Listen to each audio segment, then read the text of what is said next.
গতকাল 11ই মে 2024 ইংরেজি আমার প্রধান সেবিকা হ্যাপি চাকমা এবং হ্যাপি চাকমার স্বামী এমিল তঞ্চঙ্গা রাত্রে আমার কাছে আসে এবং আমাকে চট্টগ্রাম বৌদ্ধবিহারে ভিক্ষুদের উপর আক্রমণের একটা ভিডিও দেখায়। তো আমি সেই ভিডিওতে দেখলাম ভিক্ষুদেরকে অ্যাম্বুলেন্সে করে হসপিটালে নিয়ে যাওয়া হচ্ছে। তো এখন সেটা দেখে আমি খুব আশ্চর্য এবং অবাক হয়ে যাই যে এই ঘটনা যারা ঘটিয়েছে সকল বৌদ্ধ নয়, আর চট্টগ্রাম বৌদ্ধবিহার বাংলাদেশ বৌদ্ধ সমিতির সকল সদস্যও নয়। বাংলাদেশ বৌদ্ধ সমিতির কতিপয় সদস্য বাইরে থেকে কিছু লোকজন নিয়ে এসে হঠাৎ ভিক্ষুদের উপর আক্রমণ। তো আমার প্রশ্ন হচ্ছে, আপনারা কোন ধরনের বৌদ্ধ? আপনারা কেমন বড়ুয়া যে ভিক্ষুদের উপর আপনারা আক্রমণ করছেন, ধর্মগুরুদের উপর আপনারা আক্রমণ করছেন? এগুলো তো বিজ্ঞ নিন্দিত, জ্ঞানী নিন্দিত। আপনারা তো অধার্মিক আর অজ্ঞানী মূর্খ ফাবি ছাড়া আপনারা কিছু নয়। ফাবি না হলে, অধার্মিক মূর্খ না হলে আপনারা এমন করে ধর্মগুরুর উপর হাত তুললেন কি করে, আক্রমণ করলেন কি করে? যা বলছে যে অনেকটা সন্ত্রাসী কায়দায় অতর্কিত আক্রমণ। তো বিহার দখল কেন? বিহারের ভিতরে ক্ষমতা প্রয়োগ কেন? মানুষ তো বিহারে আসে ধর্ম আচরণ করার জন্য, বিহারে শীল গ্রহণ করার জন্য, বিহারে ধর্ম শ্রবণ করার জন্য। তো তাই ওখানে বিহারে আসবে, যে বিহারে এসে তাই ওখানে পুণ্যার্থীদের সেবাদান করবে, সঙ্ঘের সেবাদান করবে, প্রয়োজনে শীল গ্রহণ করবে, ধর্ম শ্রবণ করবে। তো আজকে দেখুন, গতকাল চট্টগ্রাম বৌদ্ধ বিহারে কিছু বৌদ্ধ সমিতির কিছু সদস্য বাইরে থেকে কিছু লোকজন সংগ্রহ করে যে ঘটনা ঘটিয়েছে ধর্মগুরুদের উপর আক্রমণ, এটা বিশ্বের কাছে বাংলাদেশি বৌদ্ধদেরকে হেয় প্রতিপন্ন করা হয়েছে এবং মুসলিম, হিন্দু, খ্রিস্টান সবার কাছে বাংলাদেশি বৌদ্ধ এবং বড়ুয়া বৌদ্ধদেরকে নিন্দিত করেছে, হেয় প্রতিপন্ন করা হয়েছে। কারণ এটা করেছে বড়ুয়া বৌদ্ধরা, সবাই নয়, কিছু সংখ্যক কতিপয়। বৌদ্ধ সমিতির সবাই নয়, বৌদ্ধ সমিতির কয়েকজন সদস্য। কিন্তু এটা আমাদেরকে লজ্জিত করেছে বিশ্বের কাছে।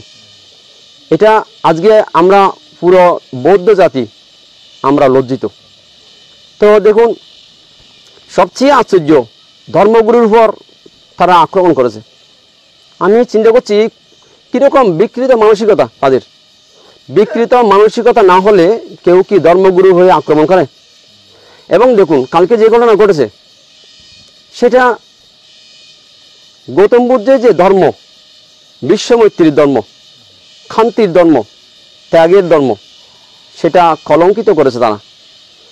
তো সেখানে একটা সৌভাগ্য বলবো না, সেখানে যেটা দেখা যাচ্ছে, অনেকটা সবার মুখে যা শোনা যাচ্ছে, কিছু কিছু ভিক্ষুরা সেখানে হাত তুলেছে, যেটা গৌতম বুদ্ধের যে মৈত্রী, শান্তি, সেটার উপর আঘাত করা হয়েছে।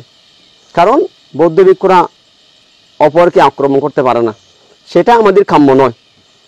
সেটা নিঃসন্দেহে অনুচিত হয়েছে, সেটা নিঃসন্দেহে বুদ্ধের শান্তি গুণ, মৈত্রী গুণের পরিপন্থী কাজ হয়েছে। আমি সেটাকে সমর্থন করছি না। তো কিন্তু সবচেয়ে আশ্চর্যের বিষয়, এই যে বিহারে রাজনীতি, বিহারে ক্ষমতা প্রয়োগ, এটা কেমন যেন মনে হচ্ছে বড়ুয়া বৌদ্ধদের রক্তের সাথে মিশে গেছে। এটা যে বিহারে গিয়ে রাজনীতি করা, বিহারকে রাজনীতির প্ল্যাটফর্ম তৈরি করা, রাজনীতির প্ল্যাটফর্ম বানানো, এটা বড়ুয়া বৌদ্ধদের মধ্যে কেমন যেন একটা জন্মসূত্র থেকে এই যে বিকৃত একটা মানসিকতা, এটা রক্তের সাথে এটা মিক্স হয়ে গেছে।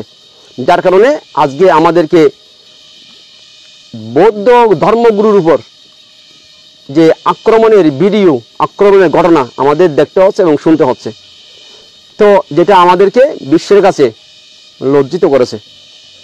তো আমি বলতে চাইছি যে আমার একটা পরামর্শ, আমার একটা অনুরোধ, বিশেষ করে ভিক্ষু সংঘের কাছে, বাংলাদেশ সংঘরাজ ভিক্ষু মহাসভা এবং ভিক্ষু সংঘের যতগুলো সংগঠন আছে বাংলাদেশে, ভিক্ষু সংঘের সমস্ত সংগঠনের প্রতি আমি অনুরোধ জানাচ্ছি। বিশেষ করে বাংলাদেশ সংঘরাজ ভিক্ষু মহাসভার বর্তমান মহাসচিব শ্রদ্ধেয় ডক্টর সঙ্গপ্রিয় মাহাতেরো এবং বাংলাদেশ সংঘরাজ ভিক্ষু মহাসভার প্রাক্তন মহাসচিব আবুসু এস লোকজিৎ মহাতেরো, যিনি সানগাঁও সাক্ষ্যমণি সার্বজনীন বুদ্ধ বিহারে রয়েছেন, সেখানকার অধ্যক্ষ। আমি ওনাদের দুজনের কাছে এবং মহাসভার প্রত্যেক সদস্যের কাছে আমি এটা অনুরোধ জানাবো, আপনারা একটা সংঘের একটা জেনারেল মিটিং কল করে অতি দ্রুত বাংলাদেশে প্রত্যেক বিহার থেকে পরিচালনা কমিটিকে বিলুপ্ত ঘোষণা করা হোক, যে পরিচালনা কমিটি লাগবে না।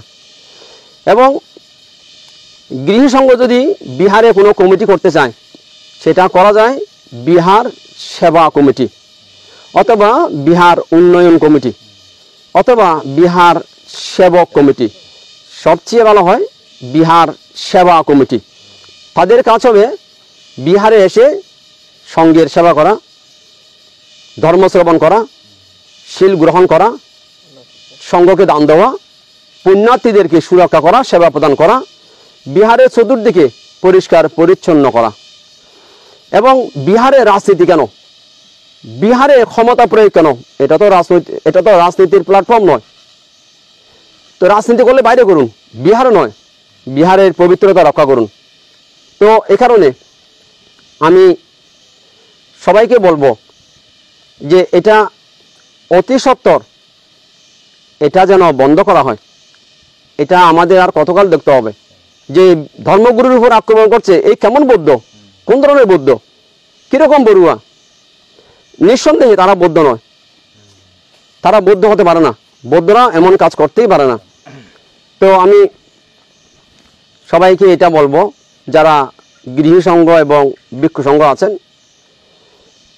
যদি এই বৌদ্ধ বিহারে প্রতিনিয়ত নিরাপত্তা বাহিনী নিয়োজিত না করা হয়, আগামীকালও তো আবার এরকম অতর্কিত আক্রমণ করতে পারে। এ কারণে যাতে নিরাপত্তা বাহিনী সদা সর্বদার জন্যই বৌদ্ধ বিহারে নিয়োগ করা হয়, যাতে এই ভিক্ষুদের উপর কেউ আর আক্রমণ না করতে পারে, আমাদের যাতে এটা আর না দেখতে হয়। এবং বিহারে কোনো প্রকার দায়কের দানীয় সম্পত্তির উপর, অর্থাৎ বৌদ্ধ ইতিহাসে দেখা যায় রাজা বিম্বিসার সর্বপ্রথম ভিক্ষু সংঘ এবং বুদ্ধকে উপলক্ষ করে বিহার দান করে।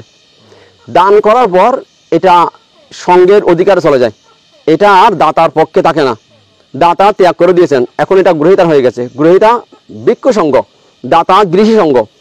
যেদিন থেকে দান করা হয়েছে, উৎসর্গ করা হয়েছে, সেদিন থেকে এটা সংঘের সম্পত্তি হয়ে যায়, সংঘের অন্তর্ভুক্ত হয়ে যায়।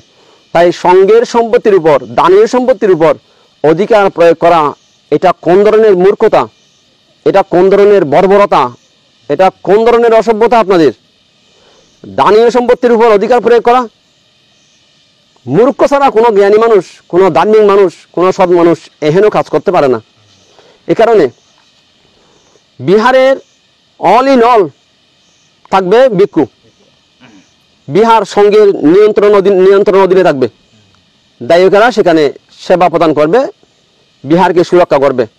তা আমি ভিক্ষু সংঘকে অনুরোধ জানাবো, এটা অতি সত্বর এটা স্থায়ী একটা সমাধান সূত্র বের করা। আমি যেরকম পরামর্শ দিয়েছি আপনারা এরকমও করতে পারেন। এটা আমার পরামর্শ, এটা আমার আবেদন, এটা আমার সাজেশন আপনাদের কাছে। তো আমরা শান্তি চাই। আমি এই ঘটনা যারা করেছে নিঃসন্দেহে তারা নিন্দিত, আমি নিন্দা জ্ঞাপন করছি, কিন্তু আমি বৌদ্ধ ভিক্ষু হিসেবে তাদের শাস্তি, তাদের সাজা আমি দাবি করতে পারি না। বৌদ্ধ ভিক্ষুদের সেটা শোভা পায় না। এ কারণে আপনাদের সবার কল্যাণ হোক, এই ঘটনা যাতে পুনরাবৃত্তি না হয়, আমাদের যাতে পুনরায় আর দেখতে না হয়। সবার শান্তি হোক, সবার কল্যাণ হোক।